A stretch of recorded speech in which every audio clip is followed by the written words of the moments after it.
Hello, folks. Welcome to another edition of Social Media News Live. So excited you are here.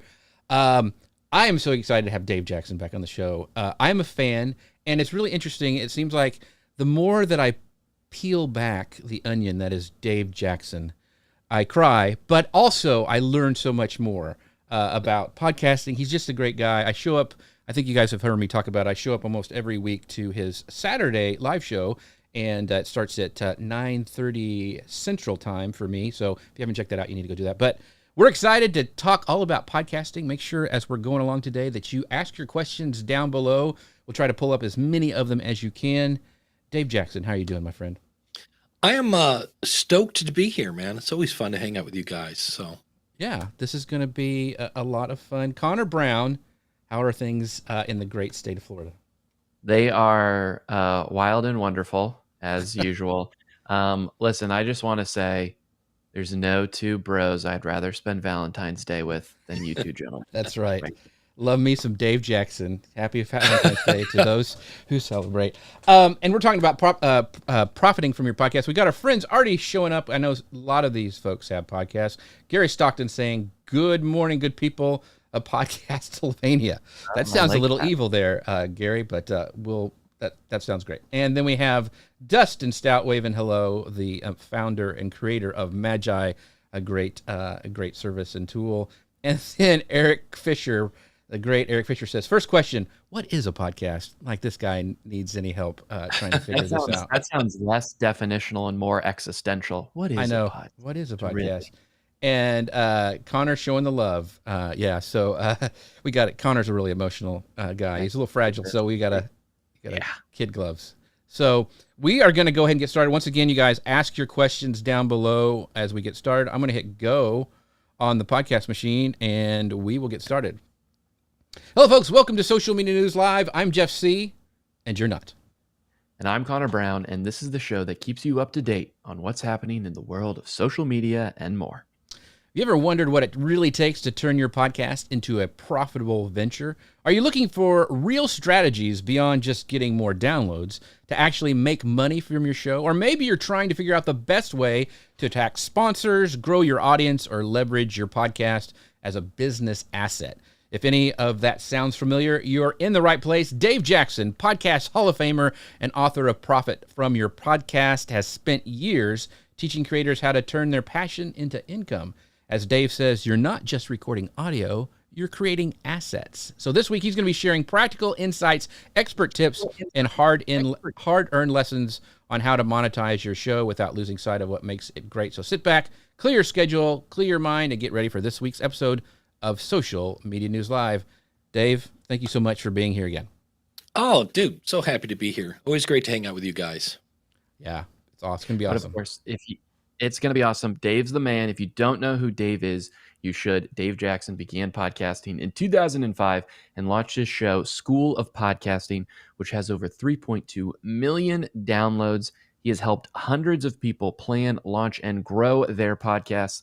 And he is the author of the book, Profit from Your Podcast, Proven Strategies to Turn Listeners into a Livelihood. He's also a featured speaker at events all over the place. He's worked for Libsyn, where he was head of podcaster education, and currently works for Podpage as the head of podcasting. And in 2018, he was inducted in the Academy of Podcasters Hall of Fame. As always, thanks again for being here, Dave. Yeah, looking forward to it. So he's going to tell us that our intro is too long because I read his book, but we'll talk about that in a little bit. But one of the things I want to do is a shout out to our friends. I mentioned Dave's show on Saturday. He uses our friends over at Ecamm as well. And you can find out more about that at ecamm.com/Jeff. Save 15% with that code Jeff15 when you enter that for your first purchase. So really thankful for Ecamm for helping us make this show happen. Dave, I want to just, we've hung out at conferences before. We've talked a lot, and I've seen you speak, which if you haven't had a chance to see Dave speak, he is an incredible speaker. I was so impressed when I just popped into a session over at PodFest. But one of the things that you talk a lot about in your book is the importance of relationships, but also that there's some strategies that you have. Because in your book, you say being in the phone book, you're talking about Apple, the Apple directory, does not make you famous.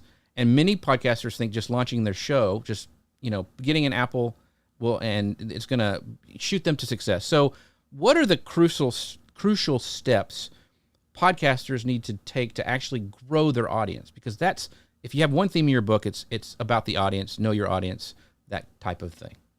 Yeah, that's kind of it. Knowing your audience and knowing what they want, and then delivering it to them in a somewhat entertaining or educational fashion. Because if you do not educate or entertain, they're not going to stick around. Why else? I mean, there's a word for that. It's called boring. And really, the bottom line is you don't want to be boring. And at that point, once they go, wow, I didn't know there was a show about chameleon breeding, or I didn't know there was a show for whatever the niche is. Then when at the end or in the middle or wherever you ask them, say, hey, if you got any value from this, could you do me a favor? And do you know somebody else? Today we talked about, Dave Matthews. Do you know anybody else who likes Dave Matthews? Could you do me a favor and go to your phone and just share it with them? And I got that tip. Now, that's not the 10,000 download switch, right? We're all looking for that switch. But there's a show called Darknet Diaries. And Jack was getting insane amounts of downloads. And I said, how are you doing that there, buddy? And he said, that's it. I basically asked my audience, and I'm like, really? And he goes, well, let's back up. Before I launched, and that's the key, before he launched, he had people listen to it.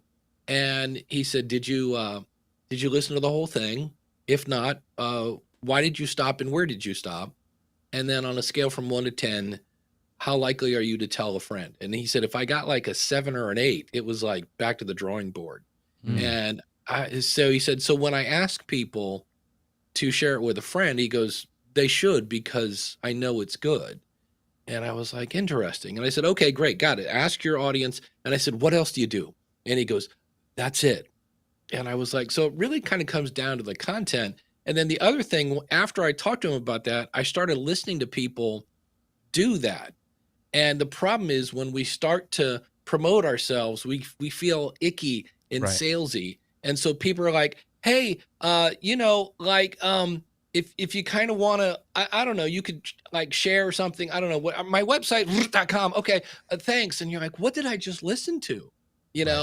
And so say it slowly, specifically with confidence. And I had a friend of mine, I known her about 6 months, and I helped her launch a podcast, and I listened to all of her episodes, and I go, hey, how's the show going? She goes, it's actually growing like faster than I thought. I'm like, great. She goes, but I'm not getting any speaking gigs. And I go, wait a minute. You do, like, I've known you the better part of a year now. You do speaking gigs? And she goes, yeah. And I go, I've never heard you mention it on your show. And she goes, I feel, she feels all salesy. And I go, well, you don't have to do it. There's Sunday kind of commercial for it. And she goes, but yeah, I spoke to a bunch of high school kids in the Bronx last week. And I go, all right, this is how you start your next show. I go, hey, thanks so much for tuning in. I was talking to a bunch of high school kids at the Bronx, and this one young man came up to me and asked me a question. And I thought, man, that'd be a great topic for the podcast. I go, there you go. Your audience now knows that you talk to people, high school kids or whatever you want to do. They know you're a speaker. And so a lot of times I will start off a story with, I was working with a client, and I, depending on what the story is, I will keep their name out of it. But at least that way people know, oh, Dave does consulting. Or, a member of the School of Podcasting was asking me about, oh, okay. So it doesn't have to be a giant in-your-face commercial. Those help, somewhere along the line, you do have to ask for something. But that's the one, when it comes to growing your show, that, ask your audience, because they go, well, it's not fair. Joe Rogan or, whoever, they all have a team. And for the record, Joe has a team of 3 from what I've heard. He doesn't have a team of 18. They're like, it's not fair. They're all out promoting it. And I'm like, well, you have a team. It's called your audience, and ask them to share it. I know Adam Curry and John C. Dvorak, they do the No Agenda show. And they always talk about you can contribute in one of 3 fashions. Time, which is you're listening to the show. Talent. So in some cases, they have people do artwork and things like that, and treasure. And sometimes that talent is just telling other people about the show. And so, you do have an audience.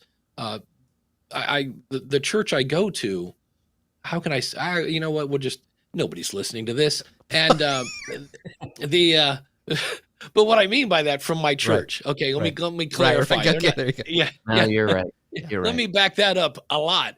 But the pastor, a very nice man, but had gone up in years, shall we say. Right. And at times was writing checks his body couldn't cash. And consequently, nobody was telling anybody at my church, you got to come to my church. The messages are amazing and they fit in. So, you know, and we swapped him out. And what do you know? The church is growing now. Mm-hmm. So I saw somebody in Facebook and they're like, I've been doing this for a year. I'm using this microphone. I really like the sound of my voice on this, but I want to upgrade. And I was like, huh? And so many people dance around the fact that it's the content really that grows the show. So I'm going to get a new microphone because, you know, I want to get the one that Jeff uses or Colin or whatever. If I only had Colin's microphone, I know my show would grow. And I'm like, no, if nobody's complaining about your audio, that's not the problem. So it is kind of hard at times. I did this last night, and it was interesting because I love AI tools, but they also are kind of spooky. Right. And so I do a show with Daniel J. Lewis called the Future of Podcasting. And we were talking about the future of podcast production. And we're talking about things like Descript and AI and tools and things like that. So I took the transcript of that show of Daniel and I, because at one point I go, it would be weird to have AI critique the show. I go, because so many people, like, I offer all sorts of ways to have me like listen to your show and say, oh, look at this. Because I mean, speaking of that same church, we had a logo on our little pamphlet that we handed out. It's been there for 5 years, and the logo had a typo in the name. Oh, gosh. Yeah. So you need an outside person to look at this. And so I took our episode and transcribed it and threw it into ChatGPT and said, like, what did you think about this? And it was interesting because she said, Daniel and I kind of have multiple topics. And at the end, she said, you should do a review. And kind of like today, we talked about, you know, yada, yada, yada, and blah, blah, blah. And I was like, you know what? That's not a bad note.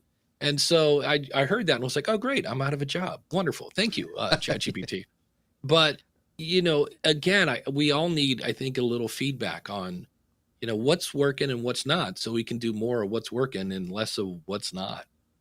So it's funny that I'm going to jump in real quick, Connor, but Dustin says, I found Dave's podcast because I got a Google alert where he mentioned Magi. And so one of the things is in your book, you talk about like building those relationships, continuing to listen and making sure that you always are answering those people who mention you, those kind of things.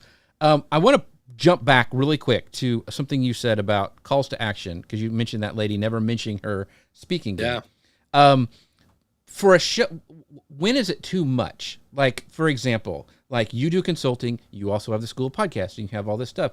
I have Ecamm as a sponsor. I do speaking. I also do, you know, Guy Kawasaki's podcast. So I do podcast editing services. So you don't try to jump all those in at once. So how do you figure out when you have too many calls to action and when you don't? Like, what is your kind of rule on that?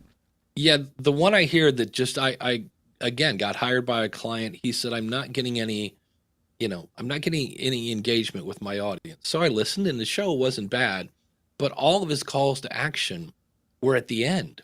Mm-hmm. And I get that, but it was like, follow me on Twitter, Instagram is such and such, and blah, blah, blah. And don't forget to sign up for the newsletter because you woke up today and went, I hope I can find a newsletter to sign up for today. And then blah, blah. And he literally, like, by the time you get to call to action 3, you already forgot what call to action 1 is. So like, you do a really good job of occasionally you'll start off a story with, well, on Guy's podcast, and then you'll kind of nonchalantly, oh, I edited for Guy Kawasaki, blah, blah, blah. And then you go into the story. So it's not like a big deal. It's just just a little side note, by the way, you know, and that's just, you know, great credibility for you. And so it is hard. I know I struggle with doing one call to action because I want you to sign up for my newsletter and I want you to like and subscribe and follow and ring the bell and all those other things. So it is kind of tough, but if you give them this smorgasbord of calls to action, they're not going to do any of them. They're going to like, well, which one should I do? Now, which one, how much is too much? Because there are times when they're annoying in a cute way. My buddy David Hooper does a show, and his goal, it's obvious what his goal is. He wants you to sign up for the newsletter because it's an audio version of the newsletter. And during that show, he'll have, it's like a magazine style. So he'll have a little story. I found this tool, it does this and blah, blah, blah, and it fries bacon and edits your show all at the same time. Go to newsletter.bigpodcast.com. Now, why do I know that URL? Because he says it about 7 times a show. He'd be like, want it? Newsletter.bigpodcast.com. This is episode whatever, 212. And so it's funny because about the third time you hear it, you're like, okay, Dave, I got it. Newsletter.bigpodcast.com. Right.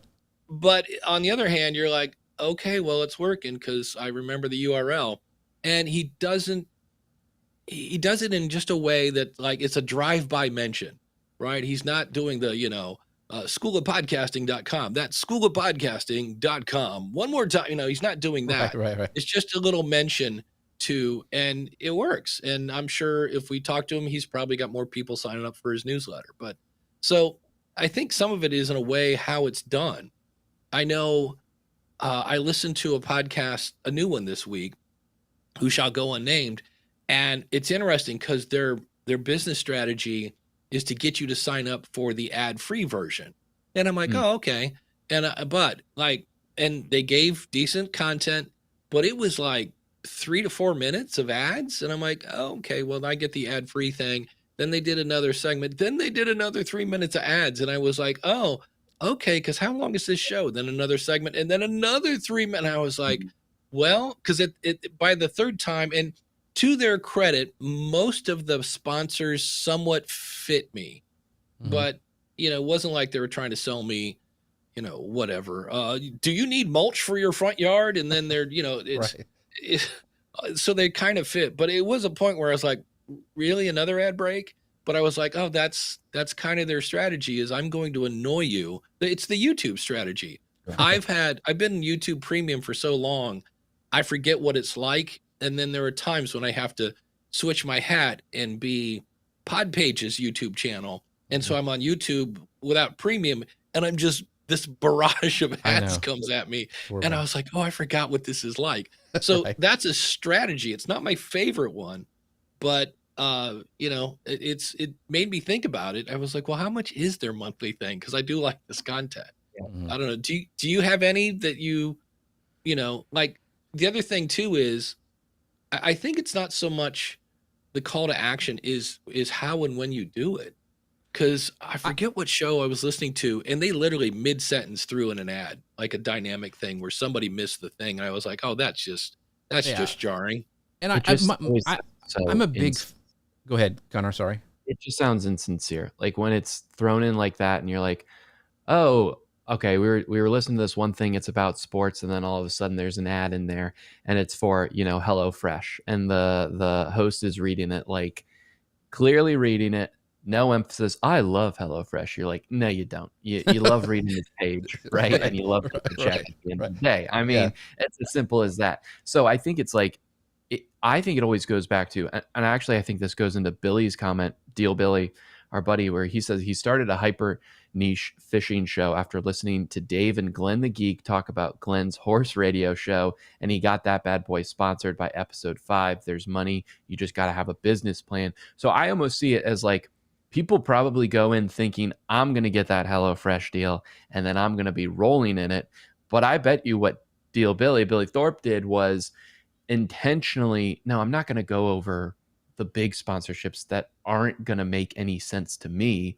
I'm going to go after the sponsorships that make sense to me and my audience, that sounds genuine and authentic, and that can be lucrative down the road. So it's almost like, building a relationship. I always get peeved out when I'm like, this ad is clearly an ad. They don't actually care about it, Right. And people are talking in the comments. I think that the organic way you do it, and that's what we try to do here. I mean, everybody knows that I love Ecamm. I loved them before they sponsored the show. And my problem with calls to actions is I don't want to use a call to action too much that'll take away from my sponsor, because they're the ones who are paying for this show to happen. I and we'll talk about this later, but when we get to the sponsorship stuff, but it's very, very important to me. So I think what you said, Dave, is the more organic you can be, the better. Like just kind of natural. Yeah, and it's a somewhat getting old in the tooth, but Jacobs Media had a report, and they said that 70% of podcasts are discovered via word of mouth. And so when you're asking your audience to share, you're trying to pour gas on that word of mouth. And on one hand, you might be thinking, well, do I really need to do that? Well, I watch a lot of YouTubers that still tell me to like, subscribe, and ring the bell. And I go, I know what that button is. It's been there for years since YouTube has been around. Right. So why are you telling me to like, subscribe, and ring the bell? Oh, because it works. Now, not everybody's going to do it, but if you can get 3% this week and another 3% next week, it adds up. Mm-hmm.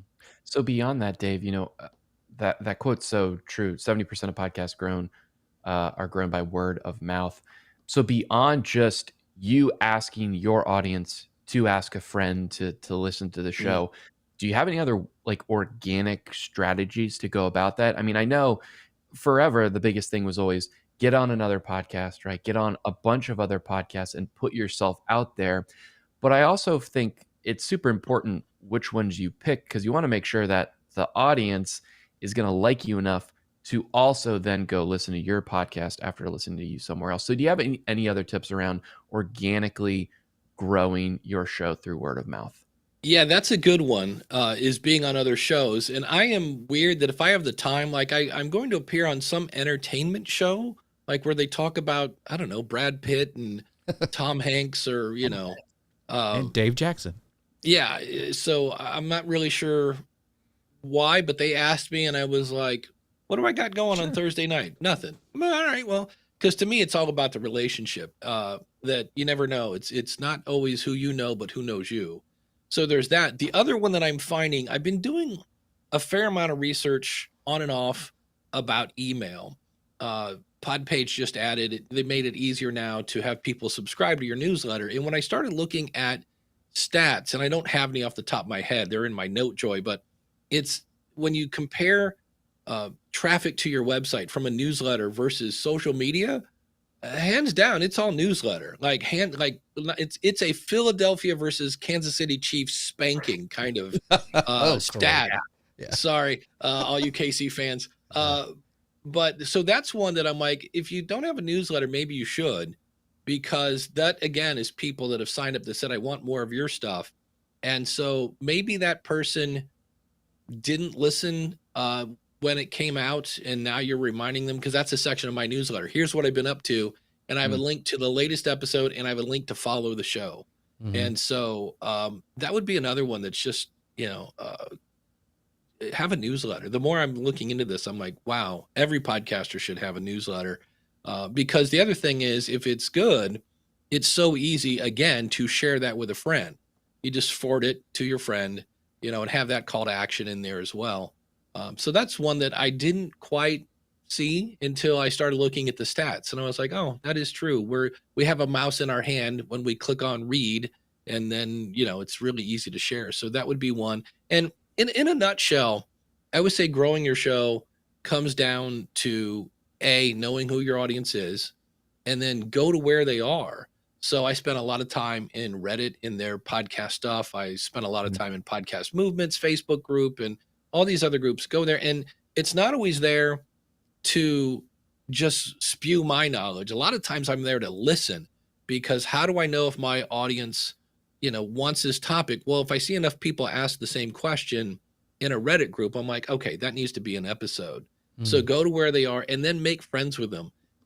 Back in the day, like literally 2006, this is before Facebook. I was in a forum.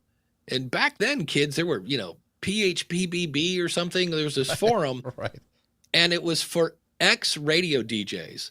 And I swear I walked in and it was like, oh, I was like, oh, these are my people. And I literally walked in and I said, hey, I'm Dave Jackson. I can get you back on the air, not only back on the air, but in front of a global audience. I was like, John Belushi, come on, let's do it.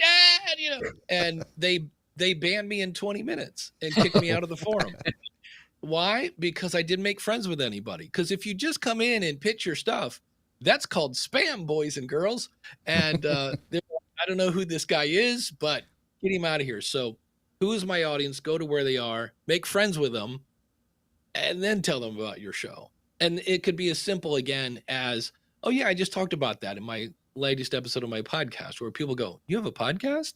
And then you're Yeah. like, oh yeah, it's right here. Mhm. And if you're in an elevator and you feel so moved, or someplace where you're actually face to face, have them pull out their phone and go, oh yeah, where's your phone? What do you listen to podcasts in? And just grab their phone and subscribe. It's like, that you could. That's a little Yeah. forward, but I've heard of people doing that. I'm like, well, that's one way to get a follower.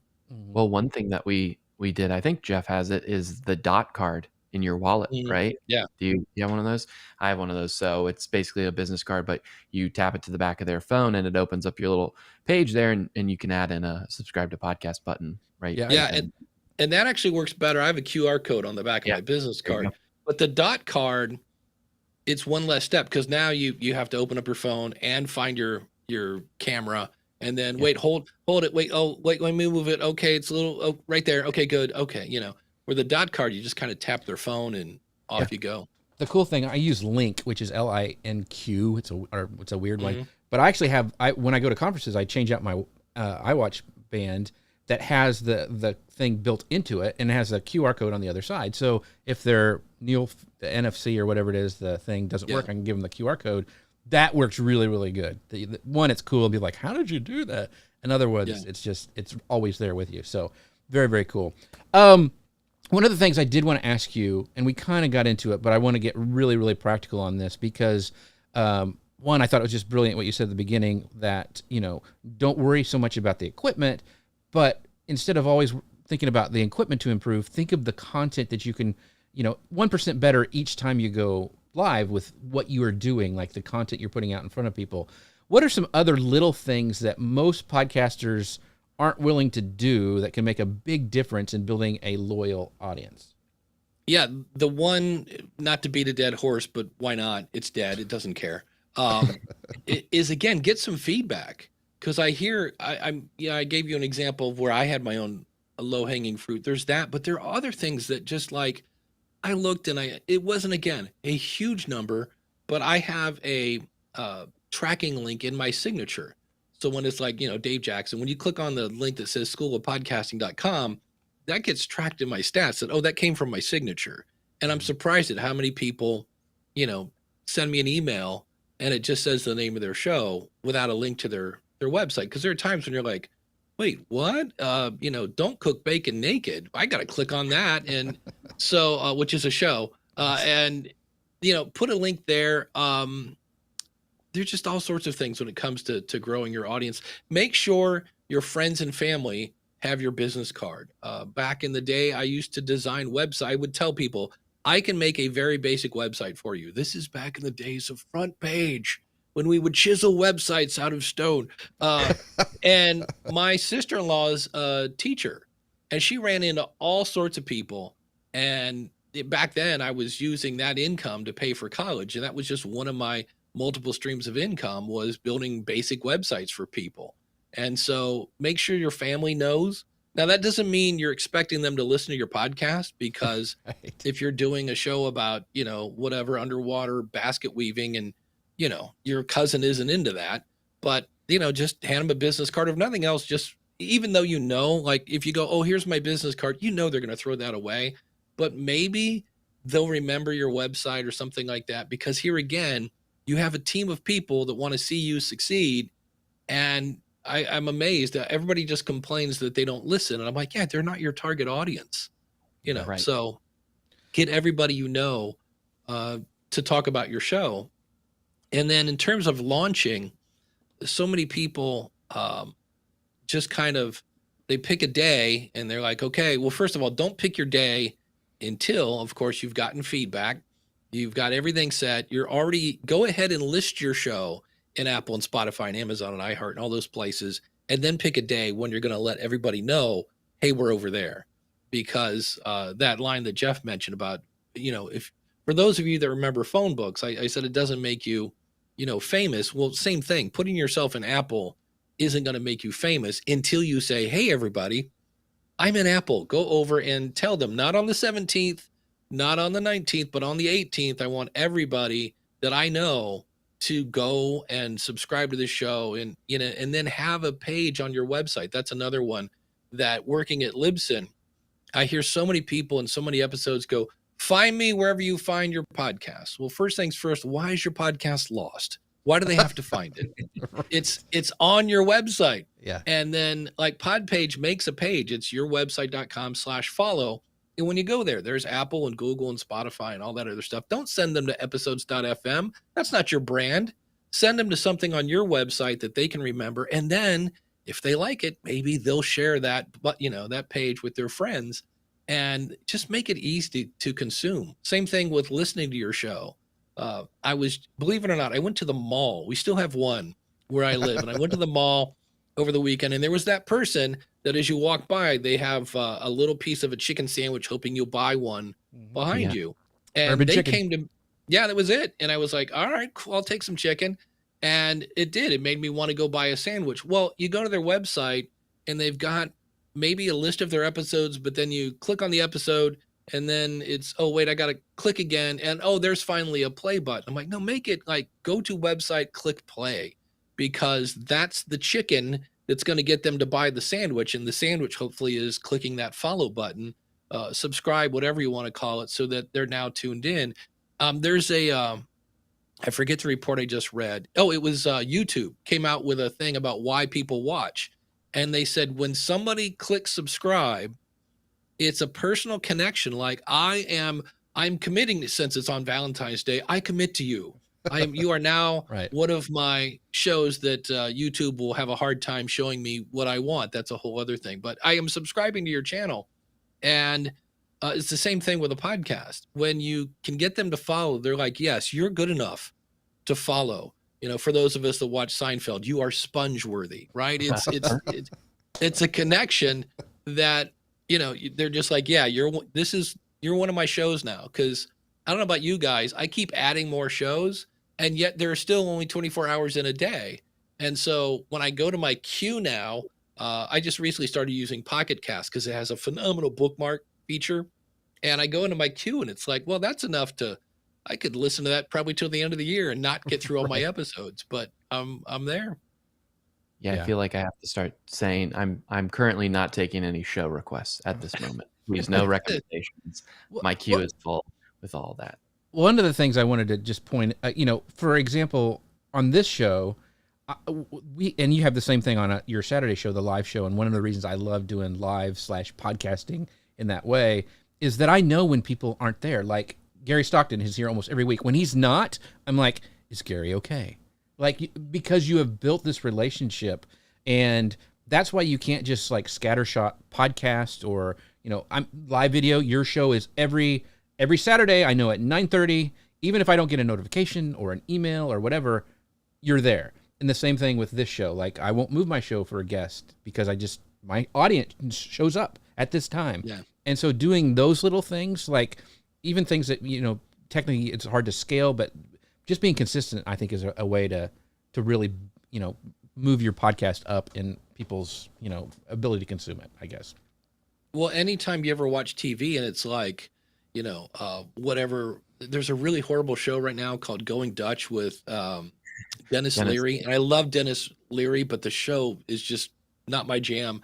And I expect any time now to see them go now on Thursdays or Tuesdays, Right. or it's usually a sign where it's like, this isn't working. It's the network buying a microphone when they should just fix the show. They're like, what's wrong with this? We're up against this. We need to move to Tuesday. And then they put it over there and they're like, maybe Saturday at, 10th is, yeah. So, it's just one of those things where, Consistency is important. Yeah. Consistency. Consistency is important. I think, if you want to grow your audience, it's probably, consistency, content, quality. These are all factors in you attracting more people, you and growing your audience. But, Dave, you've worked with, thousands of podcasters, whether to help them start their podcast or along their podcasting journey. What do you find are some common mistakes that hold people back, that hold podcasters back from effectively growing their audience with their shows? it goes back to that I don't want to be salesy kind of thing. There's that. In some cases, it's our good friend imposter syndrome that because I saw somebody this week and they had podcasted a year and they're like, I'm hanging this up, it's a dud, it doesn't work. And I kind of was like, hey, like, can you like, what were you looking to do here? What was the deal? Why? I'm always interested to see why people quit, because that might have been avoidable. And this person is a voiceover artist. And they had basically put this out. It wasn't really, the show wasn't, it might have been about storytelling or something of that nature. I'd have to go back and look. But it was basically, I'm going to kind of coin this now, it's waiting and whining. And that is, they put it out there. They didn't really promote it. And he actually said, I was waiting to be discovered. And I was like, for every Justin Bieber there is on YouTube, there's another, 20 million there that are all singing their favorite cover tunes going, I'm here, come find me. And I'm like, you got to go to your audience. You can't wait to be discovered. And so I just interviewed Danny Pena from Gamertag Radio. And Danny, back when you would line up at midnight to get the new game because it came on a cartridge, would go with business cards because that's where his audience was. He'd do interviews on cassettes and then convert that to a podcast because people wanted to hear themselves on the show.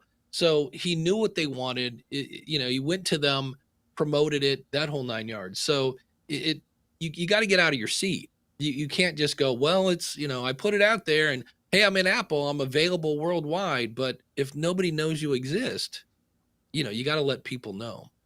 Yeah. And so that seems to stop them. I think there are a lot of people like, because the really good shows make it look easy, right? I'm just going to talk to my friends and money's going to fall from heaven. And I'm like,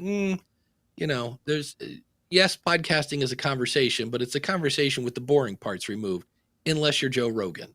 And step one of having a show like Joe Rogan is be Joe Rogan, and you're not. So let's abandon that strategy, but I think that's part of it is it's got to resonate with your audience. In that YouTube study, they talked a lot about relevancy, and that's where, yes, we want to be consistent, because when you're consistent, you become part of their schedule.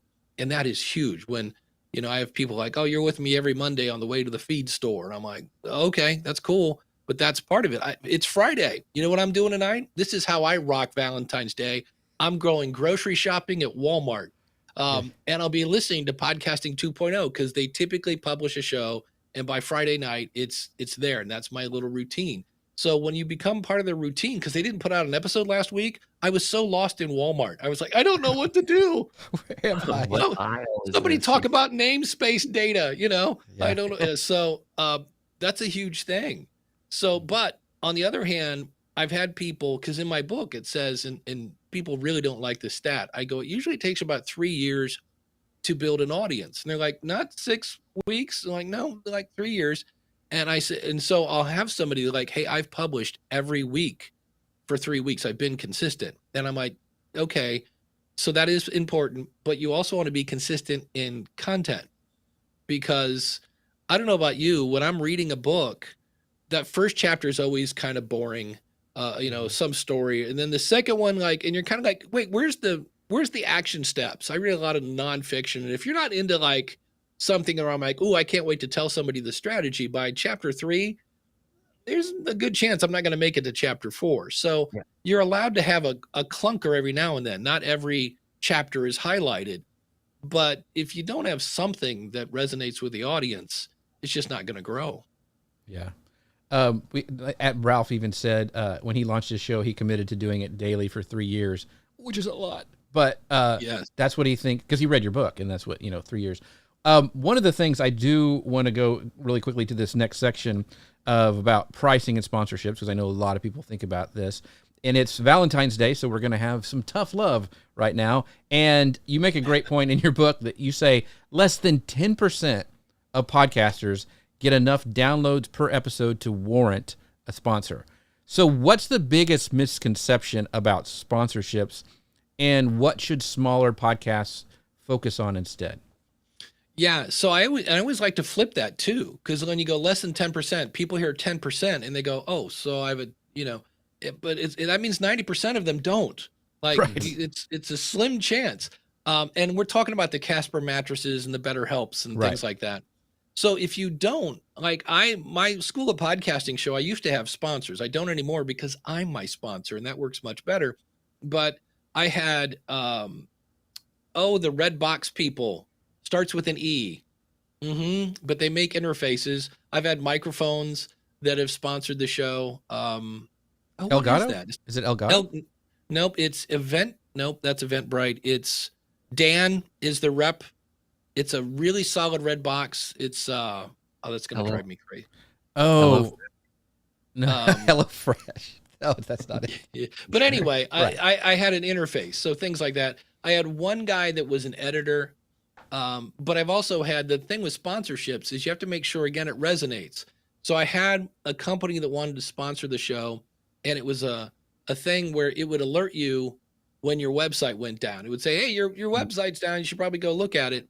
And I said, yeah, I'm not gonna, like, I appreciate the offer to sponsor the show, but I just don't think that's a good fit. And he goes, well, wait, every podcaster has a website. And I go, yeah, but I've never had anyone ever say, do you know of a service that would let me know if my website went down?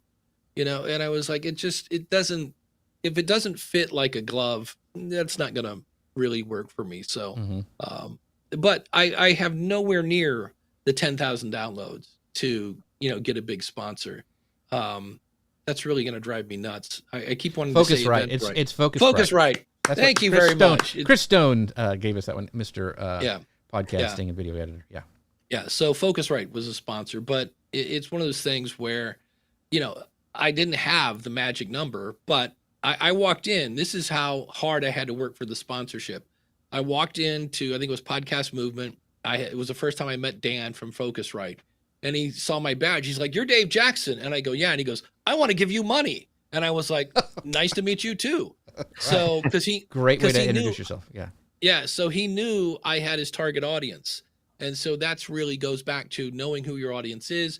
And then sometimes you can kind of manufacture sponsors. Like it doesn't show it, but I used to do a weight loss show because I thought if I announced my weight every week that my weight would go down, and it did. Until it didn't, and then it went back up. Like I would lose weight, and then I go, oh wait a minute, it's right here. I didn't lose it. But I found an app called Chronometer, and it's cheaper than MyFitnessPal, and I used it and I liked it.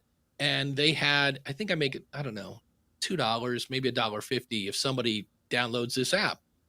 And I'm not going to retire on that money, but when I first started talking about it, I think my first check was like $119. Well, that's one product. What if I had another product and another product? So, you can do that sometimes, even though if you're like, well, I've only got, 400 people listening. Okay, well, then go find an affiliate program. And in that case, it was one that I used and I knew, and it fit the audience, and off you go. But, and you also have to remember that when you first start off, you're going to, like the goal is, can I make this thing break even? Yeah. Not so much, can it make my mortgage payment? Yeah. But I was amazed. Well, Billy will tell you, Billy Thorpe, those nickels and dimes stack up. Like when you're doing Amazon affiliates and stuff, like, and Chris Stone and Jim Fuse introduced me to the Amazon influencer program, and that I am very thankful for, like, because that works. So, well, and also if you have a really niche show, that's where you get in the headset of like, oh, I have a small audience. Oh no, but if let's say you had a product for triathletes, whatever it was, and you did a show for triathletes. So this is the biking, swimming, running thing, right? Well, okay. Well, I could advertise. So I have a product for triathletes. I could advertise and, Shape Magazine and Men's Health and Women's Health and all these other ones. And what percentage of those people are triathletes? Probably a small percentage. So here you are with your little 250 downloads an episode show, but they're all triathletes. Well, it's probably much more efficient to just advertise there where everybody that listens needs my product versus, well, let's do shotgun and hit markets and, websites or whatever. And so that's where you can actually charge more. In fact, I think most people don't charge enough for their sponsorships. One of the things that kind of drove me nuts is I keep hearing where people, that buy media, right, that buy ads came from radio. and they're used to radio, or even worse, they're used to Facebook, because Facebook can tell you what my audience ate for breakfast last Tuesday when it was raining. Well, you're not going to get that kind of detail from podcasting. But if you listen to, Edison Research or Tom over at Sounds Profitable, Tom and Brian, they're just like, look, this outsells everything. This is the best strategy. And so when I hear that, and then I don't know what was behind it, but Libsyn used to say what the average CPM was, and then it started going down, and they don't announce it anymore. And I'm like, that's interesting. Right. So that's where, if you have a really niche audience, like, no, you actually want to charge probably more, because it's hard to get that particular group of people to pay attention to their product. So how do you go about that, Dave? You have a smaller podcast. The triathlete comes to you and says your audience is perfect. Or the other side, you see a product that's going to be perfect to advertise on your show because it is so specific. You don't have a whole lot of downloads. You're in that, lower range. How do you actually go about approaching these sponsors and setting your value and setting your rates when you do have lower downloads, and what does that pricing look like? Yeah, one of the things you can do is, and I'm not sure how much longer this is going to be helpful, but like Glenn, we talked about Glenn the Geek. He went to like the top horse magazine. So just the word magazine might lose people, but there were pages in the back with the little itty bitty ads, because the people that are doing a full page ad, they don't want to talk to you yet. But he'd go to the little itty bitty ads, and then he called the magazine and said, hey, I'm thinking of sponsoring, in the back. What do those ads cost? And they were like, oh, it's X amount of money. And he's like, okay, great.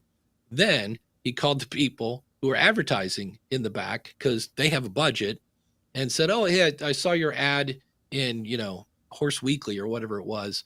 I run the Horse Radio Network. We kind of have your audience over here. And then he just undercut whatever it was. So that's one strategy. Find out what other people, see if other companies like theirs, and see if you can find where they're advertising. That would be one. And then the other one I kind of do, I talk about this in the game, and I got this from Jessica Coverman, and she just was like, well, how much do you think you should charge? And I'm like, well, this much. And she's like, well, that's not enough. Would it be? And I was like, well, because the whole time I'm like, well, I want to make sure the advertiser gets return on investment. And there came a time when I just got so high that I was like, wait, that's too much. There's no way they're going to get their return on investment. And then I was like, great, okay, let's back it down a little bit. But 9 times out of 10, we're not charging enough. I was in a mastermind with some people from Mighty Networks, and they were talking about this. And it was funny because we were like, oh, we all undercharge. We don't recognize our own value. And then somebody else said, well, I'm thinking of doing whatever it was, this masterminder. And they're like, well, what are you going to charge? And the guy said, $5 a month. And she goes, I rest my case. She's like, what? And it's just, you come into a perception of, well, that can't be any good because it's only X amount of money. So there is no kind of, this is the price where you should start. Because if it's the Pygmy Pony show and you have a product for Pygmy ponies, like you can charge a lot for that, even though you have a really small audience. Where if it's a really wide thing, it kind of depends. But in the end, I always tell people, whatever you're charging, it's probably not enough. Yeah, it's very true. So you also wrote in your book, if I could get 50% of, this is what people always say, if I could get 50% of my audience to give me $5 a month, that would be $250 a month. And you said, while the math is true, the reality is a fairy tale. So what's a more realistic way, and you've talked about some of them, to approach monetization through listener support? Like, we've talked about getting a sponsor, but I really want to kind of go into because you talk about Patreon a lot in your book, and I know like our friend Lou Mangello, he even has his own live events. He also has his masterminds. So what are some other ways that might be more realistic than, trying to, figure out these numbers of just someone to sponsor you? Yeah, because we think we're going to get 50%, and then you're like, well, you're not going to get 50. Because I remember I thought that. I was like, wow, if I could get 50% to give me $5, like, wow, and they're not going to, it's not 50, it's not 20, it's not 10. In fact, I got asked to go to you ever seen those Tiny Desk concerts when we're in Washington, D.C., I got to go to a Tiny Desk concert, and it just so happened I'm sitting next to the guy that runs NPR Plus, which is their, Yeah. bonus content kind of thing. And I looked at him and I said, "Oh, I don't want to get in your wallet." I said, "But like, I tell people 3%, Teachable, the people that do courses and stuff, Mhm. they say 2%. I go, what's your typical, people that join based on your audience?" And he said 1. And I was like, holy cow. Because I remember Radio Lab is a Yeah, really yeah. popular show.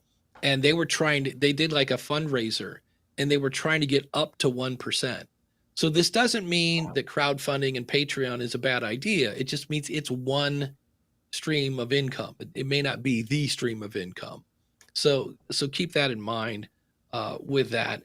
But other streams of income, you could do whatever whatever your expertise is. You could do it in Loom. Hey, I'm having a meeting. That would be very careful. I've learned the hard way. Do not make Loom video addresses public, Oh, yeah. or be ready to kick people out. That was not fun. That happened to me.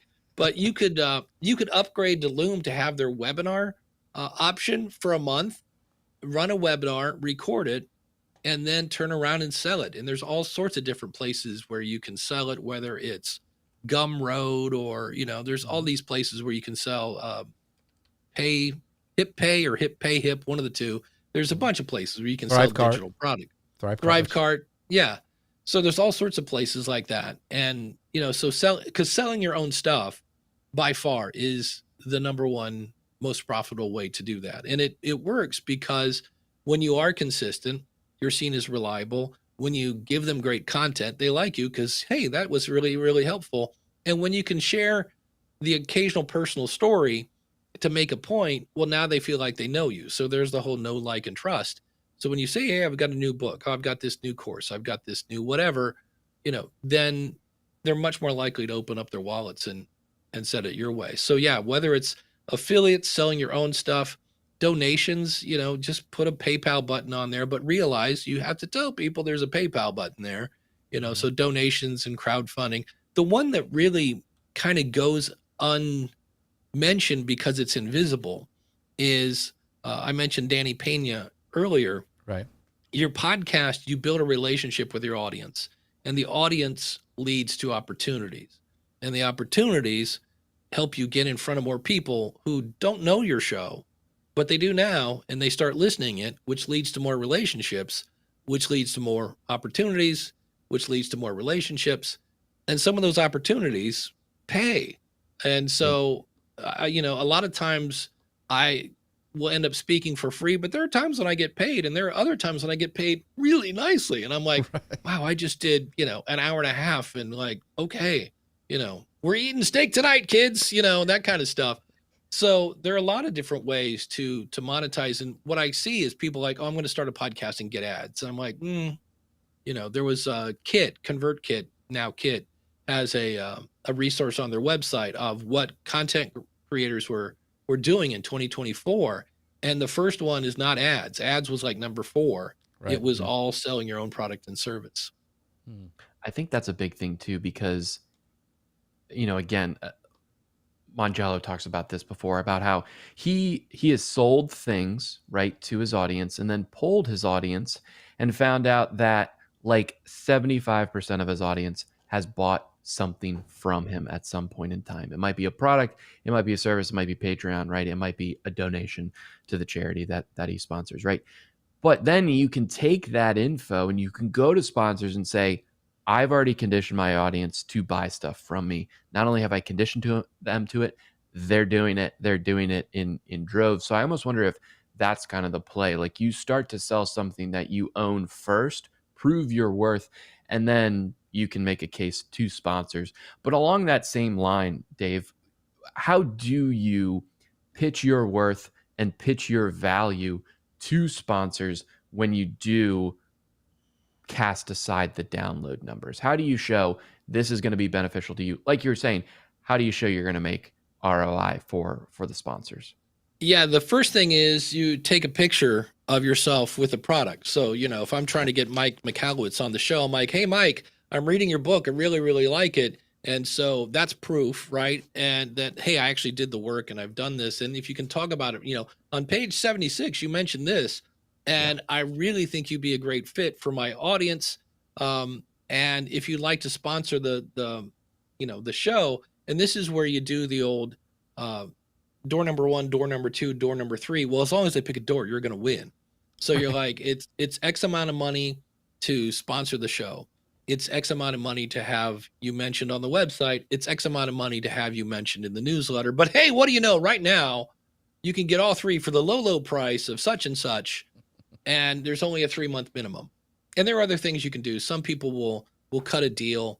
Like I just right now I'm working with a coach. And how did he get me to sign up? The first 2 months were at a discount. Let's see how it works. And then I know month 3, like this is going to go up. So some people will do that. They'll give a discount, kind of like, hey, let's test the waters. You do have to let them know that the person's like, I want to advertise on 1 episode. Complete waste of time. Just, you need to hear that over and over and over. And then you can, come up in Canva or something, make some cute little press kit that shows, this is where, if you haven't done it already, and of course it's built into Podpage, you can do an audience survey and get their age and their, what their average income is and things like that, depending on what the sponsor wants. But most of them want to know who's your audience, what kind of income do they have, those kind of things. And you can say, here's who's listening. Look, it's primarily, it's 50-50 men and women. So if your product is for everyone, my audience is everyone, that type of thing. And so because they want to know who's listening to this, because they have a target audience, just like you have a target audience for your podcast. And then another thing, if you've watched Shark Tank, you could always ask them, well, what's your, cost of acquisition? Because we love Mr. Wonderful. And he always asks that. They're basically just asking, how much does it take to get a customer? And then you're like, okay, now I know what their budget is. And so if you sit there and do the math, and like, okay, so if I was brilliant, I could get 5% of my audience, and I've got X amount of people. They are used to paying this. Let's do this number. So kind of reverse engineer it. Yeah. What's kind of funny though, is a lot of companies, when I ask that, like, what is it, your cost for acquisition? They don't know. Like, it is amazing how many companies do not know that. And it's kind of scary. So yeah, Joe Salsihai from Stacking Benjamin says he was really mad because he kept quoting sponsorships and people would just go, yes.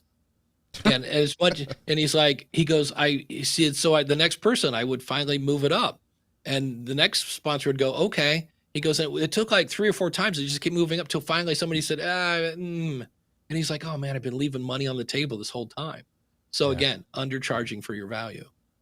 So we are at the end. Gosh, this flew by, Dave. Thank you so much for being here. But Ralph even says it's best to pimp your own stuff. And that's a great thing too. Like, we talk about it, have a product and do it. And we talked about saying things over and over and over. And I do want to say thank you for Ecamm for sponsoring this show. You can find out more at ecamm.com/Jeff. Save 15% by using code Jeff15. And before we wrap up, Dave, I want you to pimp your stuff, like Ralph said. Tell everybody where they can find the amazing Dave Jackson, your book, your School of Podcasting, all the great things that are Dave.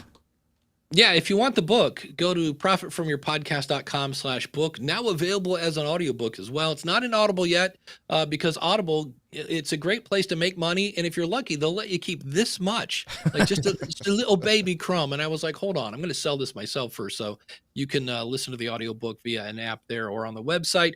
And if you are looking to plan, launch, or grow, or if you want to monetize your show, schoolofpodcasting.com. Use the coupon code LISTENER. And actually use the coupon code Jeff. That's JEFF. And that'll save you on your monthly or yearly subscription. And of course, it comes with a 30-day money-back guarantee. Awesome. And make sure you go over to go to YouTube. I think it's the School of Podcasting, where you can watch the live show on Saturdays at 9:30. Great hosts, great conversation. A lot of stuff happens in the chat room. If you want to see somebody who knows how to activate his community, you need to go check that out because it is really, really great. I enjoy it. Like it's one of those things that's now on my Saturdays where I just go and hang out and get to talk to people like Gary and Ralph and a bunch of other people who are there. But also, last but not least, the amazing, unsinkable Connor Brown. Where can they find out more about the amazing, unsinkable Connor Brown? You You can find more about me at vacationkingdoms.com or at Vacation Kingdoms across the social medias. It's probably cold where you are. It's also Valentine's Day. Why don't you treat your loved one to a vacation? A cruise sounds pretty nice. Gentlemen, This has been awesome. show. Can I do one more tip? Yeah, go ahead. In honor of Valentine's Day, Sure. when you take your special someone out to dinner tonight, leave the phone in the car. I'm here to tell you that will score you points. Yes, very, very true. Leave it in the car. Taking notes. Yeah, and look at them in the eye. That always helps too. Anyway, thanks so much, you guys. Thank you to Ralph, Deal Billy, Dustin Stout, everybody who shows up, Rich, everybody who shows up live for this show every week, the amazing Dealcasters, Cast Ahead, Chris Stone, all of you guys, thank you so much for watching and participating in the show. Thank you, Dave, for being here. Thank you to our sponsor, Ecamm. And with that, we'll see you guys next time. Bye, everybody.